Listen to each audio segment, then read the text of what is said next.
Good morning, good afternoon, good evening, and welcome to the 5 Minute Facebook Ministry.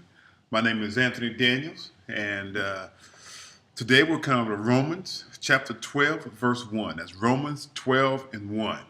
And it reads out of the NIV, "Therefore, I urge you, brothers and sisters, in view of God's mercy, to offer your bodies as a living sacrifice, holy and pleasing to God. This is your true and proper worship." Again, therefore I urge you, brothers and sisters, in view of God's mercy, to offer your bodies as a living sacrifice, holy and pleasing to God. This is your true and proper worship. Oh, excuse me.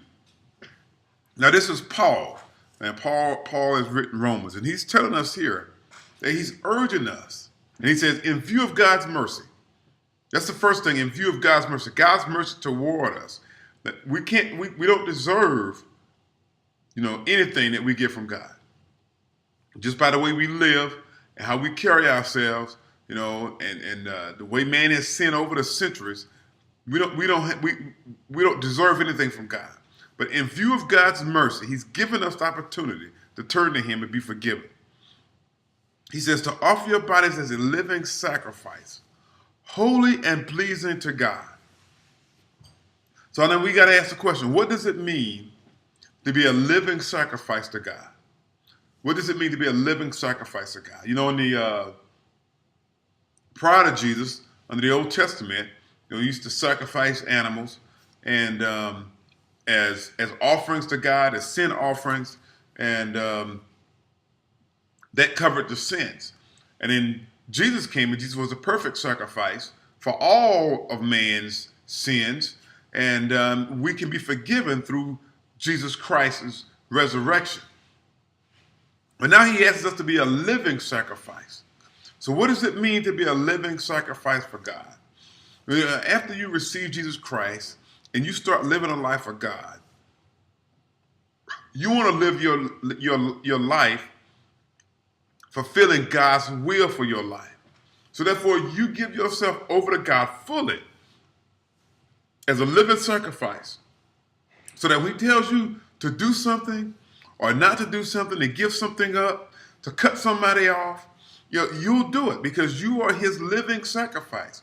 And as that living sacrifice, what you will do is you will expand God's kingdom. You will allow other sinners the opportunity to come to Christ.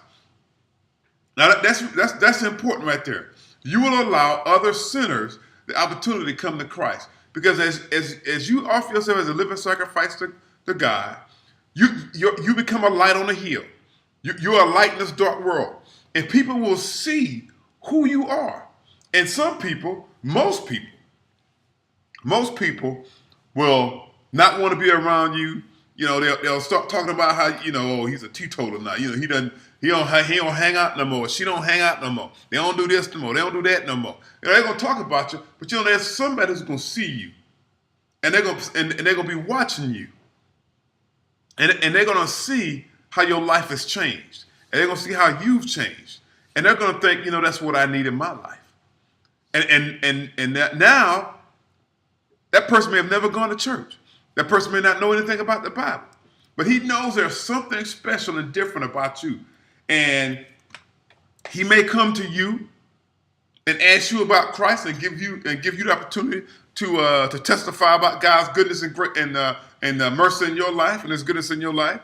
Or you may plant a seed. That individual may have a seed planted in him by you that you will never know of. And in a week, in a month, 2 years down the road, he may meet somebody else who may water that seed, and it'll start to sprout and grow. But that's what God wants us to do. He wants us to expand His kingdom. And we do that by committing ourselves to Him and committing ourselves to His will, to do the things of God, to give things up that are not of God. And that's how we become a living sacrifice. And like I said, a living sacrifice, when we sacrifice the animals, it covered sins. When Jesus sacrificed, it gives everybody the opportunity to be saved, to be forgiven of all their sins. And when we become a living sacrifice to God, then what we do is we expand God's kingdom. We give people the opportunity to see God working in our lives, to see what God does in individual lives. And it allows us to plant seeds in people and to also water seeds that have been planted by other people. You know, once you know about God, and once you've been to church and you hear His word, it may land on that rocky soil, or it may land along the weeds where it doesn't sprout, doesn't grow. And the troubles of this world knocks it out, but that seed is still there, and somebody else could come along and water, throw some fertilizer on it, it'll get on some good ground, and and that individual may become saved at a later date. But we've got to plant seeds, we got to water seeds, and we do that by living in God's will, by being living sacrifices. We sacrifice our lives to God's kingdom, to doing the things that are of God and not of man. Woo! So, hey, that's all the time I have. I'm running out of time, and God bless you. God love you, and I love you too. Have a great day.